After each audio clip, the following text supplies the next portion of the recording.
کریں، اس خاتون کی طرح نہ ہو جائیں جو سارا دن سوت کاٹتی تھی۔ قرآن نے اس کی مثال بیان کی کہ اس کا توازن عقلی ٹھیک نہیں تھا اور سارا دن وہ سوت کاٹتی رہتی تھی اور شام کو اپنے ہاتھوں سے توڑ دیتی تھی، ریزہ ریزہ کر دیتی تھی۔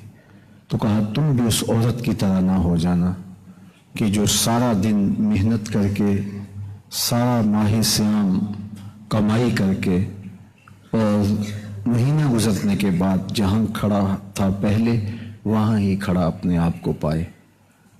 ایک موسم نور کے گزرنے کے بعد پھر تبدیلی ہونی چاہیے۔ آپ بیمار ہو گئے، اللہ نہ کرے، ڈاکٹر کے پاس پہنچے اور اس نے آپ کو کہا کہ 1 مہینہ تک دوا کھانا پڑے گی، تو آپ نے شوق سے، احتیاط سے، پوری ذمہ داری کے ساتھ، پرہیز کے ساتھ وہ دوائی پورا 1 مہینہ کھائی، اور پورا مہینہ گزارنے کے بعد آپ نے دیکھا کہ میں بالکل درست ہوں، تو دوبارہ دوائی جب چھوڑ دی تو آپ نے بد پرہیزی شروع کر دی، تو وہ دوبارہ مرض لوٹ آئے گا۔ تو پھر 1 مہینہ مشقت کاٹنے کا کیا فائدہ اگر آپ نے دوبارہ ہی اسی طرح کرنا تھا۔ تو یہ 1 مہینہ تھا جو ہمارے لیے اندر کی بیماریوں کو دور کرنے کا علاج تھا۔ علاج کے بعد پرہیز کو جاری رکھیں گے تو پھر شفا دائمی رہے گی اور صحت مستقل ہوگی۔ اس لیے اہل ایمان کو یہ دعا مانگنے کی تلقین کی گئی، ربنا لا تزغ قلوبنا بعد اذ ہدیتنا وہب لنا من لدنک رحمہ انک انت الوہاب۔ اے اللہ ہمارے دلوں کو سیدھا کرنے کے بعد دوبارہ ٹیڑھا نہ کر دینا، اور ہمیں اپنی جناب سے عطا فرمانا، تو وہاب ہے، بغیر مزد عطا کرنے والا ہے۔ تو یہ اس کی کرم نوازیاں جو ہمارے اوپر ہوتی ہیں ان کو ہم روحوں میں سمیٹ لیا کریں، ان کو جذب کر لیا کریں۔ مسجدوں کی رونقیں، تراویح کا اہتمام، نماز فجر کی حاضری، مغرب اور دیگر نمازوں میں بالخصوص جمعات میں لوگوں کا رش ماہ سیام میں دیدنی ہوتا ہے، لیکن اس کے بعد مسجدیں نمازیوں کو ڈھونڈ رہی ہوتی ہیں اور نمازی انقا ہوتے ہیں۔ ہمیں اللہ کے گھروں کو آباد کرنے کی تلقین کی گئی اور فرمایا کہ مسجدوں کو وہی آباد کرتے ہیں جو اللہ اور پچھلے دن پر ایمان لاتے ہیں۔ مسجدیں عبادت گاہیں ہیں، یہ وہ پاکیزہ گھر ہیں جن کی آبادی ہماری روحوں کی آبادی کی ضمانت ہے۔ جب ہم مسجدوں کو سجدوں سے آباد کریں گے تو ہماری روحیں آباد ہوں گی، اور مسجدیں ویران ہوں گی تو ہماری روحیں ویران پڑ جائیں گی۔ اس لیے اللہ کے پاکیزہ گھروں کو آباد رکھنے میں ہی ہماری دنیا کی اور ہماری آخرت کی عافیت ہے۔ مسجدیں اللہ کے وہ پاکیزہ گھر ہیں جو اللہ کی عبادت کے لیے بنائے گئے ہیں، ذکر و فکر کے لیے، عبادت کے لیے، تلاوت کلام مجید کے لیے ان مسجدوں کی تعمیر کی گئی ہے۔ مسجدیں کعبۃ اللہ کی بیٹیاں ہیں اور خیر البقاء اور حسن الحسین، بہترین جگہیں اور مضبوط قلعے ہیں شیطان سے بچاؤ کے لیے۔ اس لیے ہمیں فرمایا گیا کہ بازار دیر سے جاؤ اور جلدی واپس آ جاؤ، مسجد میں جلدی جاؤ اور دیر سے واپس آؤ۔ مسجد میں داخل ہو تو ایک برکت کی جگہ جا رہے ہو، دایاں قدم آگے رکھو، مسجد سے واپس نکلو تو بایاں قدم آگے رکھو۔ مسجدوں میں جتنی دیر تک ٹھہرے رہو گے رحمات کا نزول ہوتا رہے گا۔ جو ایک نماز کے بعد دوسری نماز کا انتظار کرتا ہے، تو جتنی دیر تک وہ مسجد میں بیٹھا دوسری نماز کا انتظار کر رہا ہوتا ہے گویا وہ نماز ہی پڑھ رہا ہوتا ہے، اس کو نماز پڑھنے کا ثواب نصیب ہو رہا ہوتا ہے۔ بنو سلمہ نے مسجد کے قریب گھر لانے کی مشاورت کی کہ ہمارے گھر مسجد نبوی سے کچھ فاصلے پر ہیں، تو ہم ایسا کرتے ہیں کہ اپنی رہائشی مسجد نبوی کے قریب لے جاتے ہیں تاکہ مسجد میں جانا آنا آسان ہو۔ تو آقا کریم علیہ السلام کو جب خبر پہنچی کہ بنو سلمہ قبیلہ اپنے گھر مسجد نبوی کے قریب لانا چاہتا ہے تو حضور نے ان کو بلا کے فرمایا کہ اے بنی سلمہ تم وہیں رہو، اپنے گھروں کو شفٹ کرنے کی ضرورت نہیں ہے، تم جتنے قدم چل کے مسجد میں آتے ہو اللہ اتنا ہی ثواب عطا کرتا ہے۔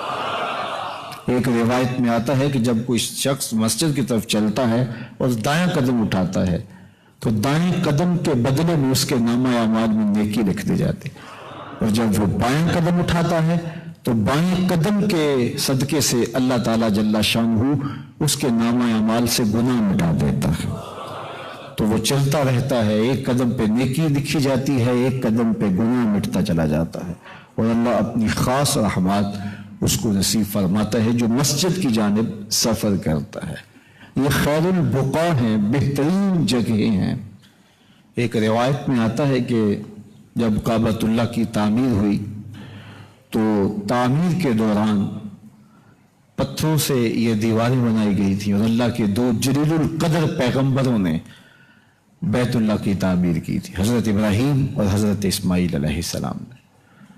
تو چھوٹے چھوٹے پتھر کے ٹکڑے جو ہے وہ ریزے چھوٹے چھوٹے گرے تعمیر کے دوران، تو جب تعمیر مکمل ہو گئی تو وہ سارا جتنا بھی کچرا تھا، وہ چھوٹے چھوٹے سنگ ریزے تھے، ان کو ایک سمجھ جمع کر دیا، اور بارگاہ عزت میں عرض کی مالک اب یہ وہ ٹکڑے ہیں اور یہ وہ سنگ ریزے ہیں جو کعبۃ اللہ کی دیواروں میں پتھر جو لگائے گئے ہیں اور ان سے یہ توڑے گئے ہیں اور ٹکڑے ہیں ان کے، تو ان کا کیا کیا جائے؟ کسی زمین میں دفن کر دیں، پہاڑوں میں پھیلا دیں، یا سمندر میں ڈالائیں؟ تو آواز آئی کہ تم ان کو یہیں جمع کر کے رکھ دو۔ پھر جبریل امین حاضر خدمت ہوئے، انہوں نے اپنے پر بچھا دیے اور وہ سنگ ریزے ان پروں پہ ڈال دیے گئے، اور حضرت جبریل آسمان کی طرف بلند ہوئے، اور پھر جب افق کے قریب پہنچے تو انہوں نے اپنے پروں کو جھٹکا دیا، کہتے ہیں جہاں جہاں کوئی سنگ ریزہ گرا تھا وہاں وہاں مسجد بنے گی، وہاں وہاں اللہ کا گھر تعمیر ہوگا۔ تو یہ کعبۃ اللہ کا فیض ہے، یہ کعبۃ اللہ کی بیٹیاں ہیں مسجدیں، یہ خیر البقاء ہیں، یہ مقدس دھرتی ہے، اور اس کے احکام پھر باقی زمین کے ٹکڑوں سے الگ ہو جاتے ہیں۔ وہ جگہ جو مسجد کے لیے وقف کر دی جائے پھر وہ جگہ خاص کر دی جاتی ہے۔ دنیا کا عالی نسب محل بھی ہو، کسی شہنشاہ کا قصر بھی ہو، تو وہاں بھی آپ جوتوں کے سمیت جاتے ہیں، لیکن جہاں مسجد بن جائے اس کا فرش کچا بھی ہو، شہنشاہ بھی جوتے اتار کے آئے گا۔ یہ اللہ کے گھر کی عزت ہے، یہ تکریم ہے۔ ان کو بیت اللہ کہا گیا ہے، یہ اللہ کے گھر ہیں، یہ پاکیزگی کی جگہ ہیں، اور ان کو تعمیر کون کرتے ہیں؟ جو اللہ اور پچھلے دن پر ایمان لاتے ہیں۔ اور ایک روایت میں آتا ہے جس نے تتر کے گھونسلے کے برابر بھی مسجد کی تعمیر کی۔ ہمارے دیہاتوں کے لوگ اچھی طرح جانتے ہیں کہ جو تتر کا گھونسلہ ہوتا ہے وہ ایک پوری اینٹ کا بھی نہیں ہوتا، آدھی اینٹ کے برابر تتر کا گھونسلہ ہوتا ہے۔ جس نے کسی مسجد کی تعمیر میں آدھی اینٹ سے بھی حصہ ڈال دیا، اللہ اس کو بھی جنت میں گھر عطا فرمائے۔ یہ کتنا بڑا اعزاز ہے، یہ کتنی بڑی عزت ہے جو تعمیر مسجد کرنے والے کو نصیب ہوتی ہے۔ آدھی اینٹ سے اتنا اجر لکھا گیا ہے، اور جو اللہ کے گھر کی تعمیر کرتا ہے، اللہ کے گھر کی تزئین کرتا ہے، مسجد کی آباد کاری کے لیے کوشاں ہوتا ہے۔ فرمایا اگر تم کسی شخص کو دیکھو کہ وہ مسجد کی دیکھ بھال کر رہا ہے تو اس کے ایمان کی گواہی دے دو کہ یہ شخص مومن ہے۔ تو یہ اللہ تعالیٰ جل شانہ نے مسجدوں کی تعمیر، تزئین، آبادی کا صلہ رکھا ہے۔ ان کے احکام الگ رکھ دیے گئے۔ اعلیٰ حضرت عظیم البرکت امام اہل محبت امام الشاہ احمد رضا خان فاضل بریلوی علیہ رحمہ فرماتے ہیں مسجد میں اتنے زور سے قدم رکھنا کہ دھمک پیدا ہو، یہ مسجد کے آداب کے منافی ہے۔ تم اللہ کی بارگاہ میں ہو، یہاں قدم بھی سنبھل کے رکھو، تمہارا قدم اس زور سے نہیں پڑنا چاہیے۔ آپ کو لہسن کھا کے، مولی کھا کے اور پیاز کھا کے مسجد میں آنے سے روکا گیا ہے۔ کیوں؟ کہ اس کے اندر سمیل ہوتی ہے، بدبو ہوتی ہے۔ فرمایا جس طرح تم تکلیف محسوس کرتے ہو اس طرح اللہ کے فرشتے بھی تکلیف محسوس کرتے ہیں۔ تو اس لیے مسجدوں کے اندر خوشبو لگا کے آنا چاہیے، ہمیں سفید لباس پہن کر کے مسجدوں میں آنے کی تلقین کی گئی. اور لباس بھی جائز ہیں، لیکن فرمایا کہ مسجدوں کو زینت دو سفید لباس سے، اور اپنے مردوں کو لباس پہناؤ سفید کفن کا. سفید کفن انہیں پہناؤ اور مسجدوں کو بھی سفید رنگ سے، سفید لباس سے زینت بخشو. تو مسجدوں کو زینت دیں، مسجدوں میں خوشبو لگا کے آئیں، دایاں قدم آگے رکھیں مسجد میں داخل ہوتے ہوئے، اتنے زور سے نہ چلیں کہ دھمک پیدا ہو، مسجد میں آواز بلند نہ کریں سوائے اللہ کے ذکر کے، مسجد میں دنیا کی باتیں نہ کریں، مسجد کی چھت پر بغیر ضرورت شرعی جانا منع کر دیا گیا ہے. یہ مسجد کے آداب میں سے ہے. مسجد کی عمارات کو باقی عمارات سے، باقی عمارتوں سے بلند رکھنے کی تلقین کی گئی ہے. جو تحفہ کے لفظ ہیں اس میں یہی اس کا مستفاد ہے کہ مسجدوں کی عمارتیں باقی عمارتوں سے بلند ہوں. کسی زمانے میں ایسا تھا کہ کسی بھی علاقے میں، کسی بھی دیہات میں جو ہے وہ مسجد سے اونچا کوئی اپنا گھر نہیں بنایا کرتا تھا. اور یہ مسجد اور اللہ کے گھر کی تکریم تھی، گھر کی عزت تھی. میں نے دیکھا ترکی کے اندر کہ وہ آج بھی یہ شوق رکھتے ہیں کہ جو پہاڑ کی بلند چوٹی ہوگی وہاں اللہ کا گھر بنائیں گے، وہاں مسجد تعمیر کریں گے. تو یہ ایک اچھی بات ہے کہ مسجدوں سے تمہاری عمارتیں اونچی نہ ہونی چاہیے. سب سے نمایاں گھر اللہ کا ہونا چاہیے، کیونکہ نسبت تشریفیہ ہے، بیت اللہ کہا گیا ہے. تو بعض جگہوں پہ بہت خوشی ہوتی ہے کہ اللہ کے گھر اتنے خوبصورت ہوتے ہیں کہ لوگوں کے گھر اور اللہ کے گھر کا موازنہ کیا جائے تو اللہ کے گھر کی شان ہی الگ ہوتی. اور کئی جگہوں پہ بلند بالا عمارتوں میں گھری ہوئی ایک مختصر سی مسجد ہوتی ہے جس کی چٹائیاں بھی پوری نہیں ہوتی. تو یہ شرم کی بات ہوتی ہے. مسجد کی آبادی سے آپ کے گھروں کی آبادیاں ہیں. یہ وہ پاکیزہ گھر ہیں جس کے کونوں اور گوشوں سے قرآن کی صدائیں بلند ہوتی ہیں، جس کے منبر سے رسول اللہ کا دین دیا جاتا ہے، جس کے میناروں سے اذان کی آوازیں گونجتی ہیں، اور درود و سلام کے نغمے ہواؤں میں پھیلتے، اور ہواؤں میں اللہ کی تکبیر کی، رسول کریم کی شہادت اور گواہی کی، اور فلاح اور نیکی کی طرف بلاوے کی، اور درود و سلام کی خوشبو پھیل جاتی ہے، اور ماحول میں سکون اور طمانینت ہوتی ہے. ہم نیپال میں گئے تو وہاں اتنی گھٹن تھی ماحول میں کہ ہم نے رات 2 بجے ہوٹل چھوڑ دیا. پھر ایک گھر جا کے ہم لوگ کے، اور وہاں بھی عجیب سی پوزیشن تھی اور عجیب سی حالت تھی، اور بے چینی انتہا کو چھوئی ہوئی تھی. تو وجہ کیا تھی کہ ان ہواؤں میں بجن کی آوازیں تھیں، اور ساری رات گھنٹیاں بجتی رہیں، اور مندر کثرت کے ساتھ پائے جاتے تھے، اور مسجد ایک بھی نہیں تھی. تو ہوائیں مسموم تھیں، زہریلی تھیں، اور ان میں گھٹن تھی، تعفن تھا، بے چینی تھی، اضطراب تھا. ہم نہیں سمجھتے، ہم نے کبھی اس پہ غور نہیں کیا. ان ہواؤں میں اور ان فضاؤں کے اندر جو تقدس ہے، نور ہے اور قرار ہے اور چین ہے، یہ اذانوں کی آواز کی وجہ سے ہے. یہ غنیمت ہے. یہ مسجدیں، ان کے مینار درود و سلام کی آوازوں سے گونجتے ہیں، اذان کی آوازوں سے گونجتے ہیں، قرآن مجید کی تلاوت سننے کو ملتی ہے. تو گھٹن ہوتی ہے وہاں جہاں یہ صدائے دل نواز نہیں ہوتی ہے، اور وہاں طبیعتوں میں بے چینی ہوتی ہے. بندہ ڈاکٹر سے جا کے کہے کہ مجھے بے چینی لیکن سمجھ نہیں آ رہی، یہ وہ چیز ہے جو سکین ہی نہیں ہو سکتی، جو کہ جس کا الٹرا ساؤنڈ بھی نہیں ہو سکتا، کوئی بتا نہیں سکتا. سی ٹی سکین کرائیں کہ یہ کیا بے چینی ہے، خلل کیا دماغ میں، تو کچھ بھی نہ آئے کہ کیا مسئلہ ہے. لیکن یہ بے چینی روح کی بے چینی ہے، اس لیے کہ ان فضاؤں کے اندر صدائے دل نواز اللہ اکبر کی اور شہادتین کی نہیں ہوتی ہے. تو یہ خوش نصیب گھر ہیں، یہ مقدس بقاع ہیں، یہ مضبوط قلعے ہیں. فرمایا فقیر کے لیے بہتر جگہ اللہ کا گھر ہے، یا پھر کامل شیخ کی صحبت ہے، یا پھر تنہائی ہے. چوتھی جگہ سوائے ہلاکت کے اور کچھ نہیں ہے. تو مسجدیں کعبۃ اللہ کی بیٹیاں ہیں، مسجدیں بیوت اللہ، اللہ کے گھر ہیں. یہ حصن حسین، یہ مضبوط پناہ گاہیں ہیں، شیطان سے بچنے کے لیے یہ مضبوط حصار ہیں.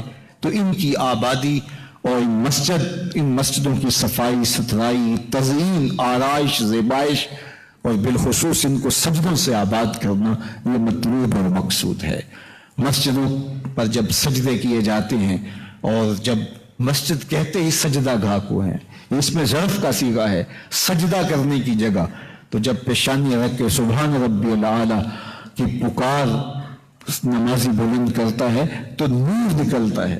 جس طرح ہم زمین سے آسمان کی طرف دیکھتے ہیں تو ستارے چمکتے ہوئے دکھائی دیتے ہیں. آسمان والے جب زمین کو دیکھتے ہیں تو یہ مسجدیں چمکتی ہوئی دکھائی دیتے ہیں. یہ زمین کے ستارے ہیں. جس طرح آسمان کے ستارے ہمیں دکھائی دیتے ہیں، فرشتے زمین پہ مسجدوں کو چمکتا ہوا دیکھتے ہیں. تو یہ ستارے ہیں زمین کے، یہ روشنیاں ہیں زمین کی، ان کے دم سے زمین کی دھرتی کی بہاریں ہیں. تو ان مسجدوں کو آباد ہونا چاہیے اور ان مسجدوں کی صفائی ستھرائی کا ہمیں پورا خیال رکھنا چاہیے. مسجد نبوی میں ایک خاتون تھی حبشی نژاد، اور وہ مسجد نبوی کی صفائی کیا کرتی تھی. کسی زمانے میں یہاں تھا کہ صبح جب بچے نازلہ قرآن پڑھ کے گھروں کو چلے جایا کرتے تھے تو خواتین آ کے مسجدوں کی صفائی کر دیا کرتی تھی.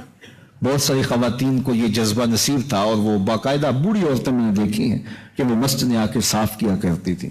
تو اس زمانے میں بھی ایسا تھا کہ وہ بوڑھی خاتون حبشیہ مسجد کی آ کے صفائی کیا کرتی. ایک دن اللہ کے محبوب علیہ السلام نے فرمایا کہ میں کتنے دنوں سے دیکھ رہا ہوں وہ بوڑھی عورت دکھائی نہیں دیتی، وہ خاتون نظر نہیں آ رہی. عرض کی حضور وہ تو وصال کر گئی، انتقال کر گئی، اور ہم نے اس کو دفن کر دیا.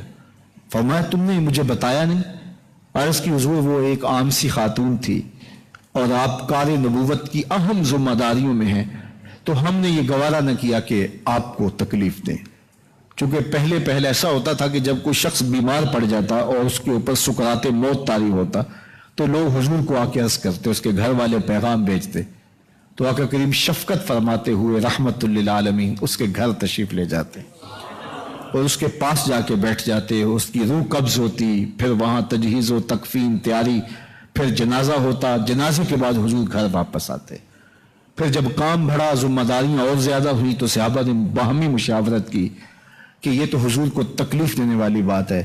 تو جب کوئی شخص فوت ہو جاتا تو پھر حضور کو عرض کرتے، تو آقا تشریف لے جاتے اور پھر اس کے جنازے میں شامل ہوتے.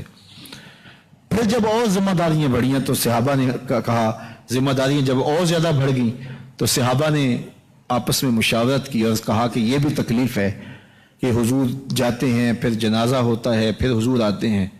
تو اب ایسا کریں گے کہ کوئی فوت ہو تو جنازہ ہی اٹھا کے حضور کے پاس لے آئیں گے. جن لوگوں نے مدینہ المنورہ کی زیارت کی ہے تو باب البقیع سے باہر نکلیں تو جنت البقیع اور باب البقیع کے درمیان جو جگہ ہے اس جگہ پہ پھر جنازہ لا کے وہ رکھ دیا کرتے تھے. اور جہاں حضور علیہ السلام کا روضہ انور ہے یہ حضور کا حجرہ تھا. حجرہ عائشہ میں حضور کی تدفین ہوئی ہے. اللہ اکبر! چونکہ نبی جہاں انتقال کرتا ہے وہیں اس کی تدفین ہوتی ہے. تو حضرت عائشہ رضی اللہ تعالی عنہا کے حجرے میں حضرت عائشہ کی گود میں حضور نے وصال کیا ہے اور وہیں حضور کی تدفین ہوئی. تو حضور کا گھر یہ تھا تو صحابہ لا کے یہاں جنازہ رکھتے اور جنازہ لا کے تو حضور کی خدمت میں پیش کرتے اور پھر آقا کریم آتے اور جنازہ پڑھا لیتے. اور پھر یہی معمول رہا ساری زندگی. مسجد نبوی میں جو جنازہ شروع ہوا ہے یہ بعد میں شروع ہوا.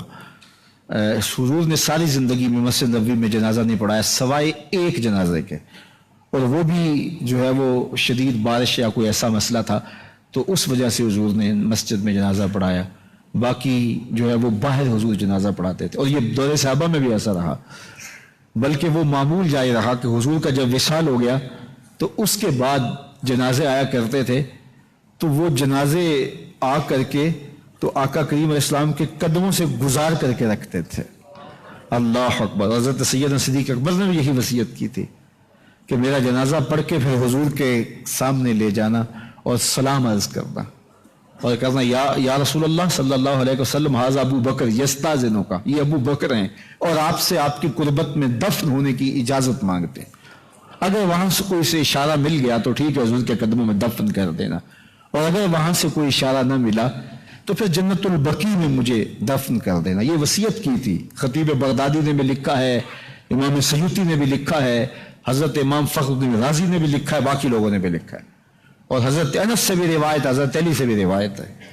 حضرت صدیق اکبر کی وصیت تھی حضور کے پاس لے جانا اور حضور سے اجازت مانگنا. اجازت مل جائے تو قدموں میں دفن کر دینا ورنہ جنت البقیع میں. تو حضرت علی المرتضیٰ اور حضرت انس روایت کرتے ہیں کہ ایسا ہی ہوا کہ ہم نے جنازہ اٹھایا، پڑھا اور پھر حضور کے مواجہ انور کے سامنے رکھ دیا اور سارے ہاتھ باندھ کے عرض کرتے یا رسول اللہ ھذا ابو بکر یستاذنک، اے اللہ کے پیارے محبوب صلی اللہ علیہ وسلم، یہ ابو بکر ہیں، آپ سے اجازت طلب کرتے ہیں، آپ کی قربت میں دفن ہونے کا شوق ہے، ہمیں کیا حکم ہے؟ تو اس وقت حجرہ عائشہ تھا، یہ گنبد خضرا نہیں بنا ہوا تھا، صرف حجرہ تھا، اس کو تالا لگا تھا، چابی حضرت عائشہ کے پاس ہوا کرتی تھی رضی اللہ تعالی عنہ، تو تالا لگا ہوا تھا اور لوگوں نے رکھ کے یہ عرض کیا، تو پھر کیا ہوا کہ وہ تالا خود بخود کھلا، پھر کنڈی بھی خود بخود کھلی، اور پھر جو دروازہ تھا وہ خود بخود کھلا اور اندر سے آواز آئی اوصل الحبیب الی الحبیب لان الحبیب الی الحبیب مشتاق، یار کو یار سے ملا دو، یار تو پہلے یار کا انتظار کر رہا ہے۔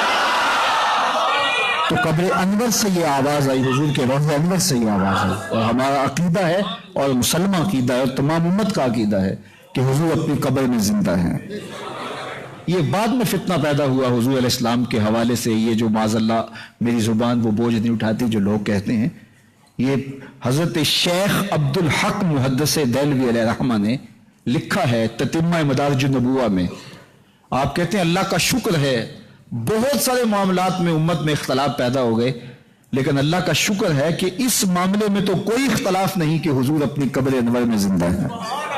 یہ حضرت شیخ نے لکھا ہے، تو اس کا مطلب ہوا کہ یہ بعد کا اختلاف ہے، تو حضور علیہ السلام اپنی قبر انور میں زندہ ہیں۔ حضرت ابو درداء رضی اللہ تعالی عنہ نے جب آقا کریم نے درود و سلام کی ترغیب دی تو کہا حضور جب آپ انتقال کر چکے ہوں گے تو کیا ہم اس وقت بھی آپ پہ درود پڑھیں؟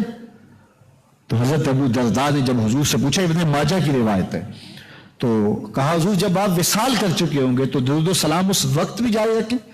تو آقا کریم علیہ السلام نے ارشاد فرمایا ان اللہ حرم ان تاکل اجساد الانبیاء انما حرم علی الارض ان تاکل اجساد الانبیاء فنبی اللہ حی یرزق، فرمایا ہاں بعد میں بھی میرے پر درود جاری رکھنا، اللہ نے مٹی پہ حرام کر دیا ہے کہ وہ نبیوں کے جسم کو کھائے، نبی قبروں میں زندہ ہوتے ہیں ان کو رزق دیا جاتا ہے۔ میرے حضور نے کہا نا ارسلت الی الخلق کافہ، میں تمام مخلوق کا رسول بنا کے بھیجا ہوں، تمام مخلوق کا، صرف انسانوں کا نہیں، تمام مخلوق، ارسلت الی الخلق کافہ، تمام مخلوقات کا رسول ہو، تو حضور مٹی کے بھی رسول ہیں، تو کیا مٹی اپنے رسول کو کھا جائے گی؟ یہ کیسے ہو سکتا ہے؟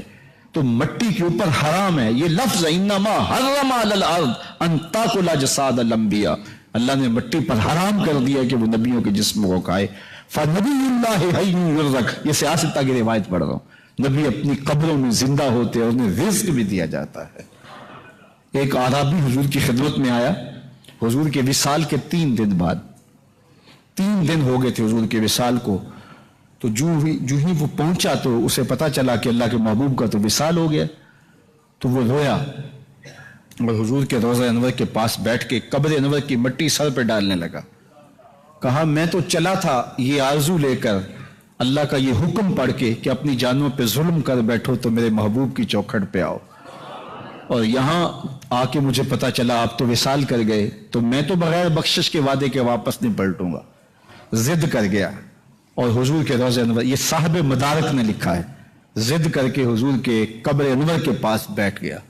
پھر کیا ہوا؟ صاحب مدارک جو لفظ بیان کیا وہ سن لیجیے، فنودی من القبر انہ قد غفر لک، گنبد خضرا سے آواز آئی جا تیری بخشش کر دی گئی، جا تجھے معاف کر دیا گیا۔ اللہ اکبر۔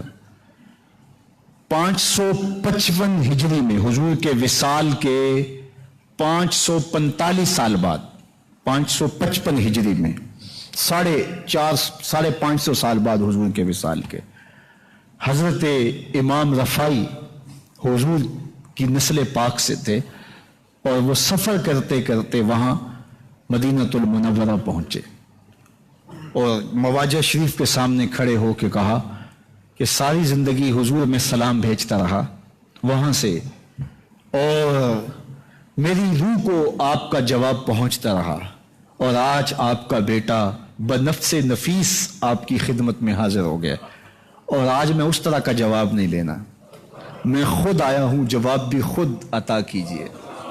اللہ اکبر۔ بیٹے تھے، نسل پاک تھی، ضد کر گئے، حضور کی بارگاہ میں جو ہے وہ عرض کرنے لگے بار بار. پھر کیا ہوا؟ حضور کے روضہ انور سے حضور کا دست مبارک باہر نکلا اور امام رفاعی نے حضور کے دست مبارک کو بوسہ دیا. 70,000 لوگ تھے جو اس وقت وہاں موجود تھے، سب نے حضور کے ہاتھ کی زیارت کی. حضرت سیدنا غوث اعظم رضی اللہ تعالیٰ عنہ فرماتے ہیں اتفاق سے اس دن میں بھی وہاں موجود تھا اور حضور کے دست کرم کی میں نے بھی زیارت کی ہے. یہ بہت سارے لوگوں نے لکھا ہے. یہ تبلیغی جماعت کا جو نصاب ہے جس صاحب نے لکھا ہے مولانا زکریا سہارنپوری، انہوں نے کتاب الحج کے اندر مدینہ المبارک کی زیارت کے باب میں یہ واقعہ انہوں نے بھی لکھا ہے، اور بھی لوگوں نے لکھا ہے. تو حضور علیہ السلام کے دست کرم کی زیارت حضور غوث اعظم فرماتے ہیں کہ میں نے بھی کی. تو آقا کریم علیہ الصلوۃ والسلام کی بارگاہ میں حضرت ابوبکر صدیق نے کہا میرا جا کے جست رکھ دینا. اندر سے آواز آئی اوصل الحبیب الی الحبیب لان الحبیب الی الحبیب مشتاق. تو بات کر رہا تھا صحابہ نے حضور کی سہولت کے لیے، حضور کی آسانی کے لیے جنازے لا کے رکھ دیا کرتے تھے. تو عرض کی حضور آپ کی ذمہ داریاں تھیں تو ہم نے سمجھا کہ یہ ایک عام سی عورت ہے تو اس کے جنازے کے لیے آپ کو کیوں زحمت دی جائے. تو فرمایا تم نے اس کو عام سمجھا تھا جو اللہ کے گھر کی صفائی کرتی تھی، چلو مجھے اس کی قبر پہ لے چلو. اللہ اکبر. حضور اس کی قبر پہ تشریف لے گئے اور وہاں جا کے حضور نے دعا مانگی. تو مسجدوں کی صفائی کوئی معمولی بات نہیں ہے. میں اپنے دوستوں کو یہ بات کہتا ہوں اور میرے والد گرامی بھی ہمیں یہ تعلیم دیتے تھے اور میں آپ سب کو یہ ترغیب دیتا ہوں کہ مسجدوں میں گو خادم موجود ہوتے ہیں دورے موجود کے اندر جو صفائی وغیرہ کا انتظام کرتے ہیں. ہم جو تنخواہ دیتے ہیں ظاہر ہے وہ بھی ہمارا حصہ تو پڑ ہی جاتا ہے، لیکن کبھی کبھی اپنے بچوں کو ساتھ لے کے، اپنے دوستوں کو ساتھ لے کے تو مسجدوں کی صفائی ضرور کیا کرو. سال میں ایک دفعہ تو ضرور کر لیا کرو، اگر ہر مہینے کو ایک دن مقرر کر لیا کرو کہ آج کیا کرنا ہے، ہم نے کسی قریبی مسجد کی صفائی کرنی ہے. مسجد کی صفائی کرنے والے کا دل صاف ہوتا ہے اور اس کو تکبر سے نجات نصیب ہو جاتی ہے. تو مسجدوں کو صاف رکھو، مسجدوں کو آباد کرو، مسجدوں کی آبادی کے لیے کوشاں رہو اور خاص طور پہ اللہ کی رحمتیں اس سے نصیب ہوتی ہیں. اللہ کے محبوب نے ارشاد فرمایا سبعۃ یظلھم اللہ تعالی فی ظلہ یوم لا ظل الا ظلہ امام عادل وشاب نشأ فی عبادت اللہ ورجل قلبہ معلق بالمساجد. فرمایا 7 اشخاص ایسے ہیں قیامت کے دن جب کوئی سایہ نہیں ہوگا اللہ ان 7 کو اپنی عرش کا ٹھنڈا سایہ عطا کرے گا. ان میں سے ایک شخص جو تیسرا شخص بیان کیا وہ یہ تھا وَرَجُلٌ قَلْبُهُ مُعَلَّقٌ بِالْمَسَاجِدِ. وہ شخص جس کا دل مسجد کے ساتھ لٹکا ہوا ہے، مسجد کے ساتھ لگا ہوا ہے، جس کا دل مسجد میں کھبا ہوا ہے.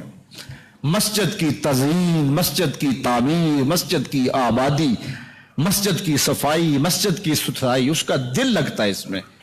مسجد کی حاضری، اس کا دل لگتا ہے. مسجد میں بیٹھتا ہے، مسجد میں آتا ہے، اس کا دل کھبا ہے مسجد کے ساتھ. فرمایا کل قیامت کے دن جب کوئی سایہ نہیں ہوگا اللہ اس کو اپنے عرش کا ٹھنڈا سایہ عطا فرمائے گا. کتنا بڑا اعزاز ہے، کتنی بڑی عزت ہے. فرمایا کچھ لوگ مسجدوں کی میخیں ہوتی ہیں، یہ جس طرح کی لکڑی میں ٹھونک جاتا ہے تو کچھ لوگ مسجدوں میں یوں ٹھونکے رہتے ہیں، انہیں جب بھی ڈھونڈو گے مسجد سے ملیں گے. فرمایا کبھی وہ بیمار پڑ جائیں تو اللہ کے فرشتے اس کی عیادت کرنے ان کے گھروں میں جاتے ہیں کہ یہ مسجد کے ساتھ وابستہ ہے. تو اللہ کے پاکیزہ گھروں کے ساتھ وابستگی، دل بستگی تعلق کے خاطر اور اس کی آبادی کے لیے کوشاں ہونا، لوگوں کو دعوت دینا کہ آؤ مسجد کی طرف چلیں، مسجد کی طرف چلیں، لوگوں کو نماز جمعہ کی دعوت دینا، لوگوں کو نمازوں کی دعوت دینا، مسجد میں بیٹھنے کی ترغیب دینا، یہ ایمان والوں کی علامت ہے اور یہ خوش نصیب لوگوں کا مقصود ہے کہ وہ مسجد کی آبادی کے لیے کوشاں ہو جاتے ہیں اور آنے والوں کو خوش آمدید کہتے ہیں. مسجد کا امام ہو، مسجد کا خطیب ہو، منتظمہ کمیٹی ہو مسجد کی، یا انتظامیہ ہو یا خادمین مسجد ہو، ان کو یہ چاہیے کہ آنے والوں کو ویلکم کریں، آنے والوں کو تکریم دیں، عزت سے بٹھائیں، ان کی سہولیات ممکنہ حد تک اس کے لیے کوشش کریں تاکہ جو ہے وہ آنے والے آسودہ ہوں. بعض لوگ کہتے ہیں لوگ نخرے کرتے ہیں ہم لاٹ دیکھیں. بعض منتظمہ کمیٹیاں وہ ایسٹ انڈیا کمپنیاں بن کے بیٹھ جاتی ہیں اور وہ آنے والوں کو وہ ہر وقت مسجد کے صدر اور یہ نشے میں ہوتے ہیں کہ میں مسجد کا صدر ہوں، میں مسجد کا سیکرٹری ہوں، میں مسجد کا جو ہے وہ یہ عہدیدار ہوں. خادم ہو تم مسجد کے, اور وہ مسجد کی خدمت کرے اور آنے والوں کے لاڈ دیکھیں. آپ دکان کرتے ہیں تو لوگ گاہک کے لاڈ دیکھتے ہیں کہ نہیں دیکھتے؟ آپ فیکٹری چلاتے ہیں تو مزدوروں تک کے لاڈ دیکھتے ہیں کہ نہیں؟ جی میں نے اپنا کام چلانا ہے. تو آؤ نا ذرا مسجد کے نمازیوں کے بھی لاڈ دیکھو, تمہارا رب تمہارے پر خوش ہوگا کہ یہ ان کے لاڈ دیکھتا ہے, ان کے ساتھ محبت کرتا ہے. اور بعض کا ہمارے کچھ نمازی جو پکے نمازی ہوتے ہیں وہ سجدوں کے تو پکے ہوتے ہیں لیکن ان کا دل ابھی تک جو ہے وہ پختہ نہیں ہوا ہوتا. وہ اس زوم میں ہوتے ہیں کہ ہم نمازی ہیں اور نئے آنے والوں کو تنقید کا ہدف بناتے ہیں, نئے آنے والوں کو تنقید کے نشانے پہ رکھ لیتے ہیں. یہ بعض کا یار موبائل ہی کھلا رہ جائے اور کسی کا بجنے لگ جائے, یہ کسی نے جان بوجھ کے تھوڑا کھلا رکھا ہوتا ہے, یہ غلطی سے رہ گیا تو موبائل بجنے لگ جائے تو یوں گور کے دیکھتے ہیں جس طرح اس کو کھا ہی جائیں گے. میاں ایسا نہیں ہے. مسجد نبوی سے بھی کوئی مقدس جگہ ہو سکتی ہے. اللہ کے محبوب تشریف فرماتے, صحابہ بھی جلوہ فراز تھے. ایک دیہاتی آیا, بدو تھا, اس کو آداب کا پتہ نہیں تھا, وہ مسجد کے اندر پیشاب کرنے بیٹھ گیا. کچی جگہ تھی, وہاں بیٹھ گیا پیشاب کرنے. صحابہ مارنے کے لیے دوڑے, فرمایا رک جاؤ, اب بیٹھ گیا تو اس کو کر لینے دو, بعد میں پانی بہا دینا. جب وہ پیشاب کر کے اس نے پیشاب کر لیا تو آقا کریم نے اسے بلایا, ان کو کہا آپ پانی بہا دیں. اس کو کہا یہ مسجدیں ہیں, یہ ذکر فکر اور تلاوت کلام مجید کے لیے بنائی گئی ہیں, یہ بول و براز کے لیے نہیں بنائی گئی. اس کو یہ کہہ کے اس کی بھی تصحیح فرما دی. اور دوسری جانب جو ہے وہ صحابہ کو کہا اب بیٹھ گیا تو اب جو ہے وہ اس کو کر لینے دو. یعنی یہ اس بات سے ہم سمجھ سکتے ہیں کہ آپ آنے والوں کی کس طرح دل جوئی کر سکتے ہیں. لیکن ہمارے ہاں تو یہ ہوتا ہے کہ ایک آدمی ہے, اس کا بٹن اس نے چلانی تھی ٹیوب اور ہاتھ لگ گیا پنکھے پہ, موسم تھا سردیوں کا, تو سردی کے موسم میں اگر کسی نے پنکھا چلا دیا ہے مسجد میں آ کر کے تو ظاہر اس نے غلطی سے چلایا, نہ تو اس نے شرارت سے چلایا ہے اور نہ اس کو پنکھے کی ضرورت تھی. تو اگر کسی نے آ کے بٹن دبایا مسجد میں, پنکھا چل گیا تو غلطی سے چل گیا ہے, تو اس کو تو کہنے کی بھی ضرورت نہیں, وہ خود اپنے اندر شرمسار ہے. لیکن سارے اس کو گھورنے لگ جائیں گے, مذاق کرنے لگ جائیں گے, یا اس کو جو ہے وہ تانے دینے شروع کر دیں گے. تو یہ رویہ, یہ شریعت ایسے رویے کی اجازت نہیں دیتی. دل جوئی کرو, پیار کرو. یہ چھوٹے بچے آ جاتے ہیں اور چھوٹے بچوں کو والدین کو چاہیے کہ ان کو جو اچھی طرح سے سمجھا کر کے لائیں. اور بالکل چھوٹے بچے جو آداب مسجد کو نہیں سمجھ سکتے تو ان کو مسجد میں نہ لائیں. فرمایا گیا کہ مسجدوں کو پاگلوں سے, جو مجنون ہیں اور جو بچے ہیں سبیان ہیں, ان کو مسجدوں سے دور رکھو, چونکہ وہ آداب نہیں جانتے. اور جب وہ اس قابل ہو گئے تو ان کو آداب ماں باپ سمجھائیں اور ان کو مسجد میں لے کے آئیں. اب اگر وہ مسجد میں آ کے پھر بھی بچے ہیں, بچے ہوتے ہیں, وہ 60 سال کے 70 سال کے تو نہیں ہیں کہ وہ پوری طرح آداب کی رعایت رکھیں. عمر کے حساب سے اگر ان سے کوئی ایسی بات ہو جاتی ہے تو ان کو سمجھانے کا انداز بھی دل فریب اور خوبصورت ہو, کیونکہ نئی نسل ہے. آپ تو بچپن سے لڑکپن سے جوانی سے بڑھاپے اور بڑھاپے کے بعد موت کی طرف جانے والے, تو ان مسلوں پہ انہوں نے آ کے بیٹھنا ہے. تو آنے والوں کی دل جوئی کیجئے, ان کو محبت دیجئے, ان کو پیار دیجئے, ان کے لیے سہولیات فراہم کیجئے. اور آسانی کے ساتھ بعض وہ ہمارے جلدی پنکھے بند کر دیں گے کہ نماز ہو گئی, جمعہ ہو گیا, پنکھے بند کر دیں گے, جی اب وقت ہو گیا نکلو یہاں سے. مسجدوں کو کشادہ رکھیں, کشادہ دل لوگوں کے ہاتھوں میں مسجدوں کا نظم و نسق دیں, جو کشادہ مزاج کے ہوں اور جو لوگوں کے لیے سہولیات فراہم کریں. اللہ کے گھر آباد ہوں اور اس کے گھر سجدوں سے آباد ہوں گے. مسجدوں کی تعمیر, مسجدوں کی تزئین اور مسجدوں کے ساتھ وابستگی, مسجدوں کے ساتھ دل بستگی, یہ اہل ایمان کی علامت ہے. جس طرح نمازیں ہماری رمضان المبارک میں فرض تھی ہمارے اوپر, رمضان المبارک کے گزرنے کے بعد بھی ایسے فرض ہیں. جس طرح جمعۃ المبارک کا اہتمام رمضان میں ہم کرتے تھے, ماہ سیام کے گزرنے کے بعد بھی اسی طرح ہمارے اوپر جمعہ فرض ہے. تو ہمارے ہاں یہ جو کلچر ہے کہ رمضان المبارک کے بعد نمازی سکڑ جاتے ہیں, تو اس کلچر کو ختم ہونا چاہیے. اسی طرح سے نمازوں کا تسلسل رہے اور نماز جمعہ کا تسلسل رہے. اور یہ تسلسل کہ جب امام جو ہے وہ خطبہ ختم کر رہا ہو تو لوگ مسجد میں آ رہے ہوتے ہیں اور پھر بہت جلدی نکلنے کی ہوتی ہے. امام کے منبر پر بیٹھنے سے قبل مسجد میں آنے کا رجحان پیدا کرنا چاہیے. فرمایا گیا کہ جو شخص جمعۃ المبارک میں جو ہے وہ امام کے منبر پر بیٹھنے سے پہلے سب سے پہلے آتا ہے, اس کو ایک اونٹ ذبح کرنے کا ثواب نصیب ہوتا ہے. جو اس کے بعد آتا ہے اس کو ایک گائے ذبح کرنے کا, پھر ایک بکری, اور جب امام ممبر پہ بیٹھ جاتا ہے پھر رفع الکلام کلمے اٹھا لی جاتی ہیں، پھر اس کے بعد عام جو ثواب ہے وہی مرتب ہوتا ہے، وہ جو خاص ثواب ہے اولیت کا وہ پھر اٹھا لیا جاتا ہے۔ اس لیے کوشش کریں، میں سمجھتا ہوں اس میں ہمارے خطباء کا بھی بہت قصور ہے کہ بعض کا ممبر سے کوئی مربوط گفتگو نہیں ملے گی، کوئی منظم کلام نصیب نہیں ہوگا، اور کوئی با مقصد بات لوگوں تک نہیں پہنچائی جائے گی تو لوگوں کی دلچسپی نہیں ہوگی، لوگ پھر دیر سے آئیں گے۔ ایک تو یہ بات بھی ہے، لیکن دوسری بات یہ ہے کہ ہمارے ہاں عمومی طور پہ اجتماعی رویہ یہ ہے کہ مسجد میں دیر سے جانے کا فیشن، تو اس فیشن پہ نہ چلے، بلکہ امام اور خطیب کے منبر پر بیٹھنے سے قبل جتنا وقت گزرے گا آ کے بیٹھ کے تلاوت کرتے رہیں، ذکر و فکر میں مشغول رہیں، جتنی دیر آپ کو انتظار کرنا پڑے یہ آپ کے لیے خیر و برکت کا ذریعہ ہے، اور پھر آئیں اور پوری گفتگو سنیں، اور اس گفتگو کا یقیناً نتیجہ آپ کی زندگی میں مرتب ہوگا، منظم ہوگا۔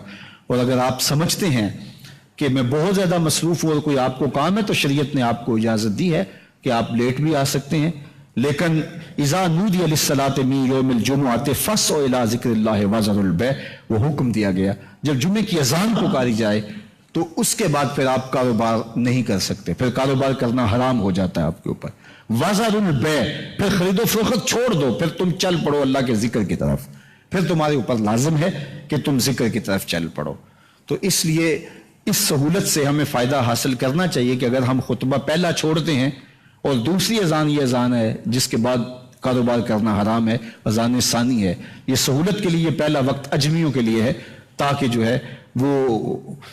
جو ہے وہ کچھ اردو میں یا اپنی زبان میں اجمی زبان میں بھی کچھ کلام سن سکیں۔ تو اس لیے ہمیں یہ سہولت دی گئی ہے، وہ بہت ضروری کام ہو۔ تو دین سیکھنے کا یہ کتنا خوبصورت موقع ہے، ہر جمعے آپ کو کسی نہ کسی موضوع پہ ایک خطیب لیکچر دیتا ہے، بات سناتا ہے، اور وہ ایک موضوع پر مختلف احادیث قرآنی آیات کو پڑھ کے مطالعہ کر کے نتیجہ نکال کے آدھے گھنٹے میں پونے گھنٹے میں آپ تک ایک پورا میسج ڈلیور کرتا ہے۔ تو اس لیے اس کو بھرپور حاصل کرنے کے لیے اور اپنی نسلوں کو دین سے جوڑنے کے لیے یہ اسلام آج بھی بہت سارے مشقتیں اور بہت ساری سازشوں کے باوجود یہ قائم ہے، اس لیے کہ اس نے خوبصورت ہمیں نظم دیا ہے۔ محلے کی سطح پہ 5 گانا نماز ہے، علاقے کی سطح پہ جمعہ ہے، سالانہ شہر کی سطح پر 2 عید کے اجتماع ہیں، اور عالمی سطح پہ اجتماع کا حج کا اجتماع ہے۔ تو یہ ایک نظم ہے جو ہمیں دیا گیا، اور یہ ہمیں جوڑے رکھتا ہے، اور یہ ہماری وحدت کی اور امت کی جو ہے وہ علامت ہے۔ اللہ تعالی ہمیں 5 گانا نماز کی توفیق عطا فرمائے، اور اہتمام کے ساتھ نماز جمعہ کی توفیق عطا۔ ایک حدیث میں آتا ہے جس نے 3 جمعے بغیر کسی عذر کے ترک کر دیے اس کے دل پر نفاق کی مہر لگا دی جاتی ہے۔ اللہ ہمیں محفوظ فرمائے۔ وآخر دعوانا